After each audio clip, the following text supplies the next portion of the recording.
Hey, how y'all doing out there today? Listen, I have a message of life for a particular group of people in America, which is the young black male in particular, but really most of all black American. And I got a very strong, serious message for you, and I hope you take it as strong and as serious as I give it to you, because it comes from my heart, and it also comes from a lot of knowledge and paying attention to this.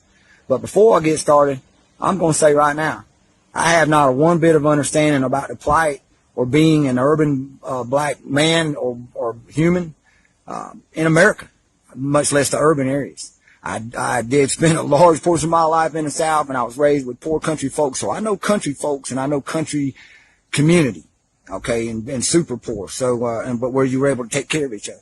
So before I get started, I just want to say I'm not some social justice warrior. I'm just a amateur historian and a brother that cares. And I hate the powers that be. I hate the kings that think they are in power over all of us.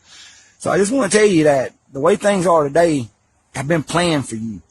Everything from the way you dress to the music you listen to the attitude, the world's largest in history prison system. All this has been created just for you. A lot of people are going to disagree with me on that, but I'm going to tell you why. They want to. It's basically a good way of controlling and depopulating or keeping a population. If you'll notice, the black population in America hardly ever rises over 12 or 13%. It usually stays a steady 10 to 13%. That's strange when others seem to fluctuate, go up and down. You gotta kind of look at that and take it with more than a grain of salt. But in the early 70s, after the LBJ, the Lyndon Johnson, or President Johnson, they started the Civil Rights Act. They wanted to make you a minority, make you dependent on the government, make you think that they were there to help you. And all the time the plan was just to destroy the black family. It was to rip you apart. Proof of this is just later on in the Nixon administration, I believe it was in 73, the Roe versus Wade decision came up to legalize abortion. And the black mother back then was still very strong. The family unit was still very intact. So they knew that they couldn't do it just by saying, hey, it's legal to get rid of a baby. Nobody would do that. But when you make it a right, when you make it something that they're holding against you or a woman's right to choose, they used a lot of psychological warfare on that one, that's for sure. But it wasn't for women's rights so much as it was to depopulate. They had predicted, the government looks at statistics, and they had predicted that there was going to be this super giant rise in the late 80s and early 90s, and especially in the 90s, of urban youth, black youth, all right? And this was going to cause a lot of gang violence. This could even be a takeover of the cities. They even had movies about it in the 70s, like The Warriors, where the gangs were going to take over. And some guy named, I believe his name was Cyrus, was going to take over. And but anyway, they really feared this. So they basically decided to allow the criminal to be killed before it was born.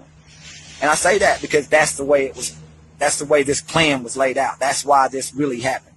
It was so they could kill this population wave that was coming up, that they knew was coming up, and it would be in the urban areas, which would probably cause more gang violence and takeovers of the cities, like I said. Now, you go from that, then you look at how they flooded the streets with during the 80s with the crack. It hit the urban areas the hardest.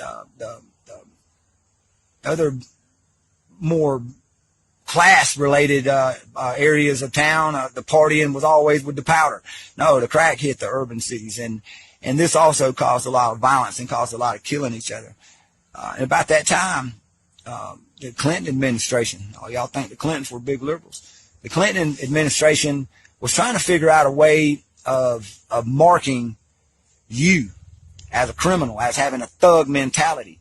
So probably starting around 91, I believe, they started to infiltrate the prison system, especially I believe in Cochran, California, and they started making that popular. Matter of fact, I hate to tell you, brothers, this, but many of y'all have been infiltrated by the CIA and the FBI to promote a lot of things. The music, but anyway, the bust and the sag and the flat brim hat, the Nikes. Look how many people get murdered over Nikes. Now, that's just a thing, but it's also a marker. This would show a fashion that would lean towards a thug mentality. So they could actually mark you in the street and see you. They wouldn't have to ask your ID. They could just say, hey, that guy's most likely, because they go by statistics, is most likely to be a thug. He thinks like that. He dresses like that. So apparently he is like that. That way they could come after you. And guess what? While you're holding your britches, You can't really run, so part of that was to make it a little bit easier to capture you. So if you did try to run, or to probably make you more likely to stand and just face the officer thinking you might get away with it because you're not doing nothing. How many times has the police come up on you and you're not doing nothing and you got away with it? So I just want to ask you that, because that part of America is very real. That's the other thing. Around the same time, the rap music started getting really big, but also that music leaned towards criminal behavior, treating women bad, money, money, money, you know, everything for you, bling, bling, all that, take it, it's yours. But there was no censorship of that. And you think that the music, well, they didn't censor our music. They don't censor nobody's music. Well, I just want to say at that same time period, the heavy metal, especially the thrash metal, bands like Megadeth and Metallica. Look at the Metallica album, Injustice for All. It's about the New World Order, about how the shadow government takes us, how all the things about the government. The PMRC back then, which was a regulatory thing for music, they labeled their music. They didn't label anybody else's music, but it was allowed to go. And even when people spoke out about it and said this mentality is actually destructive, the music is great. The telling a story of urban life is great, but some of this has turned into look at how everybody started to act, and they see people on TV and they see people in the music industry acting a certain way. This also caused a lot of murder, a lot of gang violence, a lot of killing of each other. They have you killing each other is the whole point I'm trying to tell you, brothers. This is planned on you through fashion, through music, through social media, through the television, through laws, through the prison system. They got you thinking that some of you fellas thinking that it's cool to go to prison, like you're going to go get your mark and that's going to show that you're tough. They give you all these things to die for. I die for my dogs. I die for my brother. I die for my gang. I die for my people. But they never tell you nothing to live for, brothers. Oh my God, I hope you can see the evil in that. They took away teaching you anything about real life, mothering of the woman, the being the sister, being the man of the house. And it's all to get something, money and hoes, having all the women you can have, just doing this, that, and the other. And look, they took the man out of the home. I told you before, in 1964, when the government said they was helping you, which is actually when they started to destroy you, the black family was 78% intact, and today it's 7% intact. And you're just, and the black people are just right behind, like the white people in abortions, that you're only 13% of the population. So that's way more. You see what I'm saying? You got now you times it like by 6. That's how many more of your, what you want to say, your people. And I don't care about it, labels, y'all. I get labeled and I don't care. What I am is a brother that knows the truth about your history. Let's just say since the 60s. I'm not going to go way back. See, that's the other thing. They don't teach you nothing in school except for about the bad things of history. They don't teach you in school about how the original man, the original civilization, the kings of old. I mean, they never teach you that part. They take away the people that build nations, build black nations like they did to Gaddafi. Look what they did to that man in Libya. So they keep you down this way by making you fight each other. Now, that's the biggest point that I'm going to make to you right now. They have you doing their dirty work for you. So please research why they popularized busing this act. Please research why the rap music was allowed to stay violent towards women and criminal towards getting money for drug deals. Please research we are the largest prison system in the world and about 80% black. And down in the South, it's like 85 to 87% black. Look at the inner city murder rates and look at how it applies to you.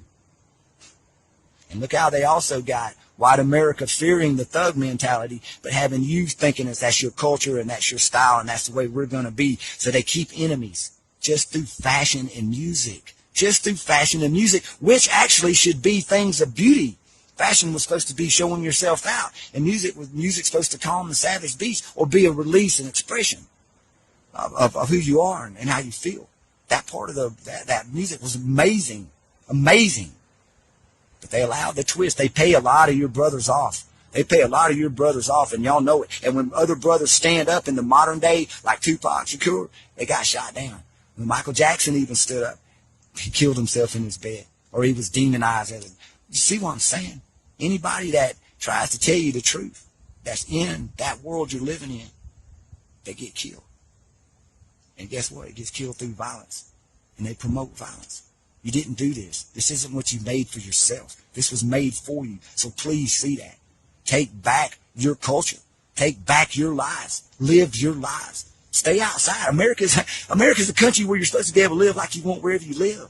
So do that. Don't forget that. Quit worrying about what people that don't like you think about you, and stick with what the people that are your brother, your tribe, people that want to coexist, people that want to live their way like me and coexist with you, my brother. Because I don't want to be killed for how I look, and I don't want you killed for how you look.